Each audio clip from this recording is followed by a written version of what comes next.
Hello बच्चों, आपका मेरे यूट्यूब चैनल पे स्वागत है। जैसे कि मैंने आपको क्वेश्चन नंबर 3 तक करा दिया था, अब मैं क्वेश्चन नंबर 4 करा रहा हूँ। ओके बच्चों, देखिएगा।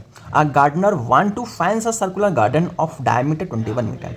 एक गार्डनर है, किसी भी सर्कुलर जो भी गार्डन है उस गार्डन का डायमीटर गिवन है, उसको फेंस करना चाहते हैं। क्या करना चाहते हैं? फेंस। मैंने कहा था बच्चों, जहाँ फेंस की बात आती है, फेंस का मतलब होता है उसको डेकोरेट करना या फिर उसकी बाउंड्री के चारों तरफ घूमना होता है। ठीक है, सीधी सीधी बात यहाँ पर इसके सर्कमफेरेंस की बात की जाती है। ओके बच्चों, इसके सर्कमफेरेंस की बात की जाती है।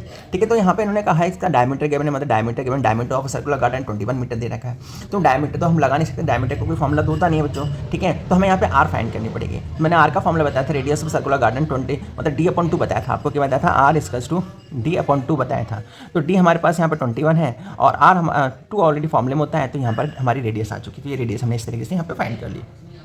ओके बच्चों, इन्होंने कहा है इसको क्या करना है? फेंस करना है। फेंस करने के मैंने कहा था इसका सर्कमफेरेंस फाइंड करना पड़ेगा। क्या फाइंड करना पड़ेगा? सर्कमफेरेंस फाइंड करना पड़ेगा। तो चलिएगा, सर्कमफेरेंस का फॉर्मूला हमें पता है 2πr होता है। ठीक है, अब सर्कमफेरेंस फाइंड करेंगे, सर्कमफेरेंस फाइंड करेंगे। ठीक है, 2 अपनी जगह रखेंगे। पाई की वैल्यू ने कहा है 22/7 पुट करना है, 22/7 पुट कर दिया। मल्टीप्लाई आर की वैल्यू हमारे पास कितनी आई है? 21/2 आ गई। ठीक है बच्चों, 2 से 2 कैंसिल हो गया, 7 से 3 टाइम कट कैंसिल हो गया। हमारे पास 2 रिमाइंडर है, 22 रिमाइंडर है एंड 3 रिमाइंडर है।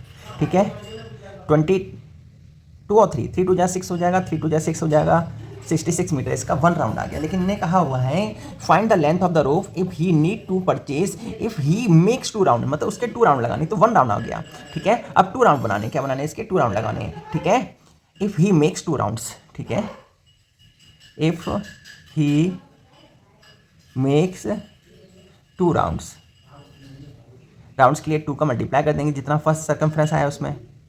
ठीक है, तो 6 2 जा 12, 12 की 2 कैरी 1, 6 2 जा 12, 130, 13 हो जाएगा। नहीं इतना 132 मीटर्स का 2 राउंड का आ जाएगा। ठीक है बच्चों, अब आगे कहते हैं, ये तो हमारा 2 राउंड का सर्कमफ्रेंस आएगा, मतलब फेंसिंग आगे 2 राउंड में उनको क्या करना है? हमारा जो सर्कमफ्रेंस निकालना है, नहीं जो उसका रोप जो बांधनी है उसके लिए आ गया। ठीक है बच्चों, आगे कहते हैं also find the cost of rope, उस रोप की कॉस्ट फाइंड करनी है। इफ ही कॉस्ट 4 पर मीटर, अगर वो 1 मीटर 4 रुपीज़ की आती है, तो the cost of 1 metre rope इसका टू कितनी? 4 मीटर है, तो हमें कितने की फाइंड करनी? 132 की फाइंड करनी है। तो 1 मीटर की 4 पता है और ज़्यादा की फाइंड करनी, मैंने कहा ज़्यादा के लिए मल्टीप्लाई करते हैं। क्या करते हैं? मल्टीप्लाई।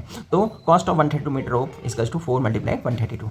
अब इसका क्या करें? मल्टीप्लाई करेंगे इसे, तो 132 में 4 का मल्टीप्लाई कर देंगे, 4 2 जा 8 हो जाएगा, 4 3 12 की 2 कैरी 1 हो जाएगा, 4 1 जा 4 और 1 5 हो जाएगा। ठीक है बच्चों, तो यहाँ पर रुपीज़ जो हो जाएगी वो रोप जो आ जाएगी 528 रुपीज़ की आ जाएगी। आई होप बच्चों मैं समझता हूँ आपको ये क्वेश्चन भी समझ में आ गया होगा। ओके बच्चों, अब हम नेक्स्ट क्वेश्चन नेक्स्ट वीडियो में सॉल्व करेंगे। Okay, thank you.